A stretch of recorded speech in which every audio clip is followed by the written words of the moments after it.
If you own a marine diesel and you haven't been checking these 5 things, then I suggest you pay attention. Otherwise, there might be some mighty expensive consequences in your future. The first one seems kind of obvious, and that's check all your fluids, not just your oil. Most people I run into don't bother to check the fluids on their engine before they get underway in the boat. While that seems pretty obvious, I end up having to do a lot of major repair because they forgot to top off coolant, top off oil, or top off their reverse gear oil. And I get it, sometimes some of this stuff isn't the easiest to access, but would you rather go to the effort of checking your oil or be buying a new one of these because you didn't check your oil? The next thing is to check your exhaust elbow. And if it's wrapped up with some sort of heat blanket, it means unwrap it, open your eyeballs, and look. These things are notorious for messing up engines, especially these little cast iron ones. If you want to learn more about that, watch my video on exhaust elbows. Do not neglect this thing. This thing will ruin your engine if you ignore it, regardless of the model of engine you have. You better be doing these things, or I will find out. Item number 3 is check your zincs.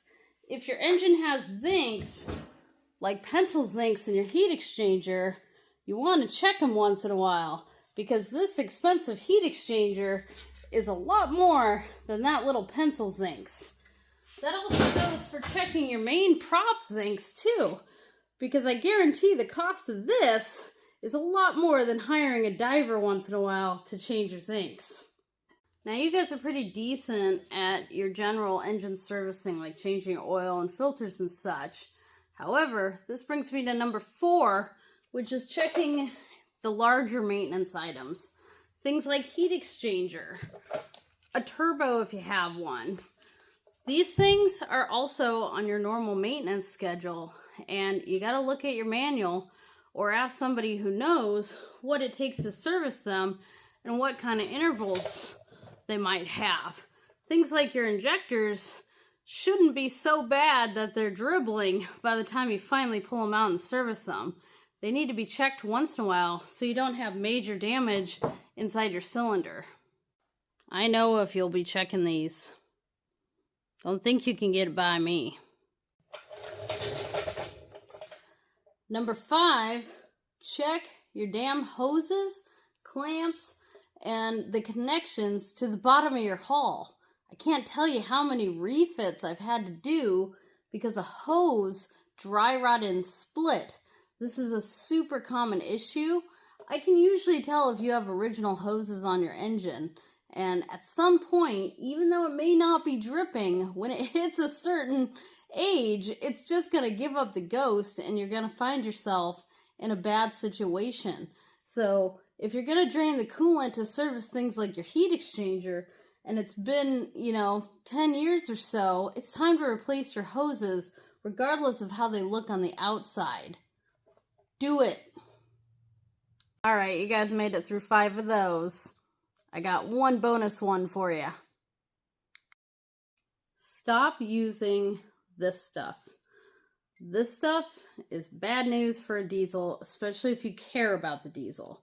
Now, if you don't care, by all means, start her up, But what happens is this stuff can be super volatile, and it can cause pre-ignition, explosions where they don't belong, that sort of thing. Bent objects, bent push rods, broken pistons, bent connecting rods, all kinds of damage. And I see that on a regular basis. I also get told about how, I've been doing this for 70 years. And, tell that to the old guy who tried to school me on that. And I ended up having to fix his problem too. So if you don't want this, stop using this. You might be able to get away with it for a while, but even if you don't necessarily throw a rod out the side of your block, you're most likely bending or damaging something inside. So this stuff sometimes doesn't even work in an emergency. If you have to, use WD-40 to get home. And then you got to fix whatever issue you're having. If you're having to use starting fluid on your engine, that's telling us a story that your engine either doesn't have the compression it needs to start, or there's something else going wrong, like your glow plugs aren't working or something like that. So if you're finding that, the engine is cantankerous enough that you need this stuff, you need to have your engine fixed first. Now that wasn't too hard now, was it? A lot of these things get neglected on a regular basis, and it's kind of surprising. In fact, the vast majority of what I end up fixing has to do with these really basic elementary things. I understand that, people out there may not know what to check, or, something might happen, they can't get around it. That's not what I'm giving you a hard time about. What I want you to do as a boat owner is be somewhat self-reliant and figure out what needs to happen in order to keep your engine happy. Now, totally fine if you don't want to be doing the work. That's absolutely fine. That's what I'm here for. But if you do want to save the money and do the work yourself, then you need to stay on top of it.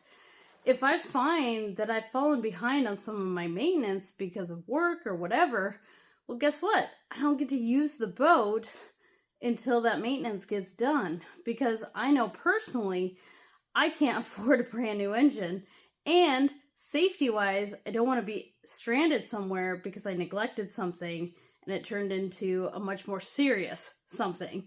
So I know these seem like elementary things to check, however, they still ring true no matter how many years I preach this. Well, as always, guys, thanks so much for watching the video. I hope you enjoyed. I will be filming some more of the repairs about the things we talked about in today's video. Probably in next week or even the upcoming week. We've got some major repairs up ahead. I want to make sure to have a video of that for you guys so you can see how things, are torn apart, what exactly happened. I know we got at least one autopsy, so stick around. And if you like what you see, please comment, subscribe, like the video, all that. And I will plan on seeing you guys in the next one. Thanks for watching.